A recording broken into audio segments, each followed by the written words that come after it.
Perkenalkan, nama saya Ren Darias, saya dari jurusan Manajemen Lokal D1. Saya akan mempresentasikan hasil kerja saya.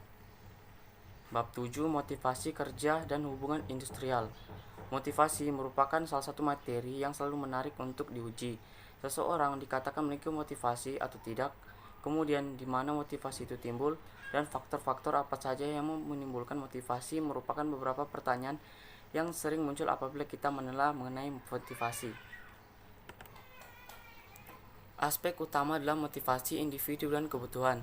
Seseorang manajer diharapkan mampu mengenali dan mengerti tentang tipe dan tingkatan motivasi yang dimiliki oleh karyawan. Perbedaan yang ada dari masing-masing individu dalam lingkungan kerja merupakan hambatan tersendiri bagi manajer dalam melakukan pemetaan kondisi karyawan yang dipimpinnya. Kebutuhan adalah kekurangan yang dirasakan oleh individu pada saat tertentu sehingga menciptakan rangsangan untuk menginginkan sesuatu. Kekurangan tersebut dapat berubah kekurangan secara fisik, psikologi, sosial, dan lain-lain. Secara jelas dapat terperinci sebagai berikut. Individu merasa kekurangan akan suatu, kemudian individu tersebut berusaha mencari jalan keluar untuk memenuhi kebutuhan tersebut. Motivasi dan kinerja. Motivasi dipercaya memiliki hubungan erat dengan semangat kerja. Karyawan yang memiliki motivasi tinggi akan dicerminkan pada semangat kerja yang tinggi. Selanjutnya, semangat kerja yang tinggi akan mempengaruhi prestasi kerja karyawan yang bersangkutan. Secara teoritis, hubungan antara motivasi dan prestasi kerja dapat dijelaskan dengan menggunakan teori pengharapan. Menurut teori ini, kinerja karyawan merupakan fungsi dari kemampuan dan motivasi. Karyawan yang memiliki kemampuan yang sama, motivasi kerjanya lebih tinggi, maka ia mungkin sekali akan memiliki prestasi kerja baik dibandingkan dengan karyawan lainnya. Teori manajemen dan teori motivasi. Motivasi mempunyai dua macam bentuk, yaitu motivasi positif dan motivasi negatif. Motivasi positif. Motivasi positif merupakan proses untuk mempengaruhi orang lain dengan cara memberikan penambahan tingkat kepuasan tertentu. Misalnya memberikan promosi, intensif, atau tambahan penghasilan merupakan kondisi tempat kerja yang baik agar mereka merasa aman dan tentram dan betah bekerja dan sebagainya. B. Motivasi negatif. Motivasi negatif merupakan proses untuk mempengaruhi orang lain dengan cara nakuti atau mendorong seseorang untuk melakukan sesuatu secara paksa. Misalnya menakut-nakuti bawahan dengan memberikan gambaran seolah-olah mereka akan kehilangan jabatan, diturunkan pangkatnya, dipotong gajinya, dan sebagainya.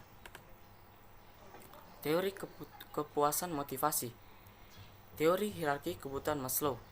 Maslow mengemukakan bahwa manusia memiliki 5 kebutuhan yang bertingkat. Motivasi manusia dipengaruhi oleh kebutuhan yang mendesak untuk dipenuhi. Kebutuhan manusia bersifat hierarkis, artinya pemenuhannya dilakukan secara bertingkat. Kebutuhan pada tingkat yang lebih tinggi tidak akan memiliki kekuatan motivasional yang kuat jika kebutuhan tingkat yang lebih rendah belum terpuaskan. Teori hierarki kebutuhan Alderfer. Menurut Alderfer, kebutuhan manusia terdiri atas 3, yaitu existence, meliputi kebutuhan psikologis, keamanan dan keselamatan.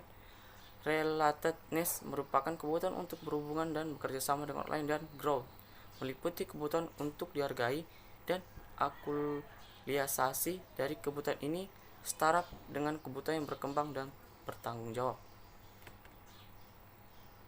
Teori 3 kebutuhan McClelland. Teori McClelland mungkin amat berguna untuk menempatkan karyawan pada posisi tertentu dalam organisasi. Karyawan-karyawan tingkat bawah dituntut memiliki kebutuhan yang tinggi akan prestasi agar mereka memiliki motivasi kerja yang baik. Semakin tinggi posisinya, tuntutan kerja semakin berbeda. Tingkat manajemen yang semakin tinggi memerlukan keterampilan mempengaruhi orang lain, sehingga mungkin cocok ditempati oleh karyawan yang memiliki kebutuhan yang tinggi akan kekuasaan. Teori proses motivasi. Teori penguatan. Perilaku manusia dikendalikan dari konsekuensi yang mengikutinya. Jika perilaku tertentu akan menyenangkan sebagai konsekuensinya, maka karyawan akan cenderung menghalangi perilaku yang sama. Setidaknya, jika perilaku tertentu membawa konsekuensi yang tidak menyenangkan, maka karyawan akan menghindarinya. Teori penetapan tujuan Edwin Locke. Teori penetapan tujuan adalah proses mengidentifikasikan tingkat prestasi tertentu yang harus dicapai namun kurun waktu tertentu. Pada prinsipnya, teori ini berpendapat bahwa motivasi kerja karyawan akan meningkat jika mereka memahami tujuan yang akan dicapai dan melihat keterkaitan tujuan tersebut, prestasi karyawan semakin meningkat. Teori keadilan C.S. Adams. Manusia selalu didorong untuk mendapatkan perlakuan yang adil. Dalam keadilan, jika output hasil dibanding input pengorbanan seseorang karyawan sama dengan karyawan lainnya. Jika suatu situasi yang tidak adil, makin akan mendorong karyawan untuk berbuat sesuatu agar kondisi keadilan tercapai. Teori pengharapan V. Fromm. Pengharapan atau ekspeklami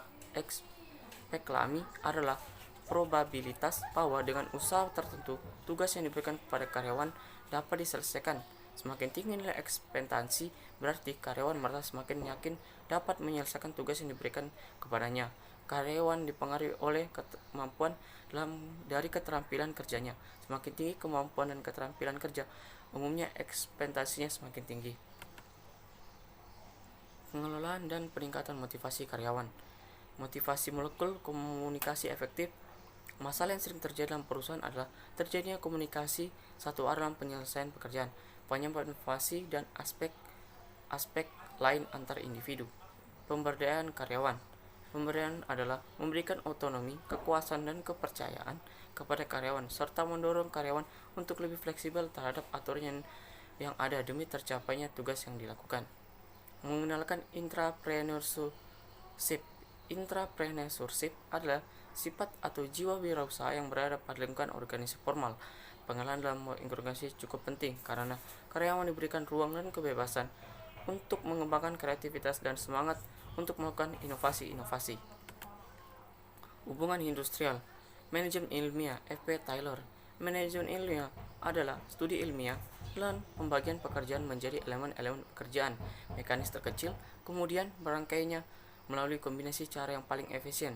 Manajemen ilmiah memiliki pengaruh luas pada praktek-praktek berorganisasi. Penetapan manajemen ilmiah memungkinkan karyawan mulai diganti-ganti. Rutinitas kerja mungkin cepat menimbulkan rasa bosan dalam diri karyawan. Pada tahap ini, karyawan membutuhkan sesuatu yang lain agar menumbuhkan semangat kerja mereka. Studi Hawthorne, Elton Mayo. Studi Hawthorne adalah serangkaian percobaan yang menemukan bahwa sekelompok kerjasama signifikan dipengaruhi oleh cara kerja karyawan berperilaku dan berprestasi.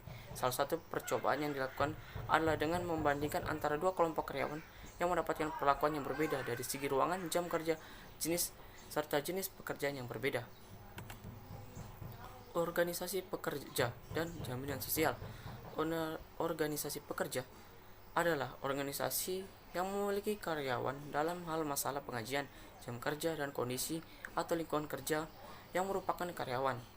Organisasi ini hampir ada pada setiap perusahaan dan pada dasarnya berbeda satu sama lain tergantung pada kebijakan perusahaan dari jumlah karyawan yang bekerja dalam perusahaan tersebut. Alasan karyawan bergabung dengan organisasi pekerja. Tidak ada satupun alasan yang sama mengapa karyawan bergabung dengan organisasi pekerja. Namun, secara umum, ada alasan mendasar yang dimiliki oleh karyawan, yaitu organisasi pekerja memberikan beberapa hal yang diperlukan oleh karyawan di mana pihak manajemen atau alasan tidak mampu untuk menyediakan. Mungkin itu saya, sekian dan terima kasih.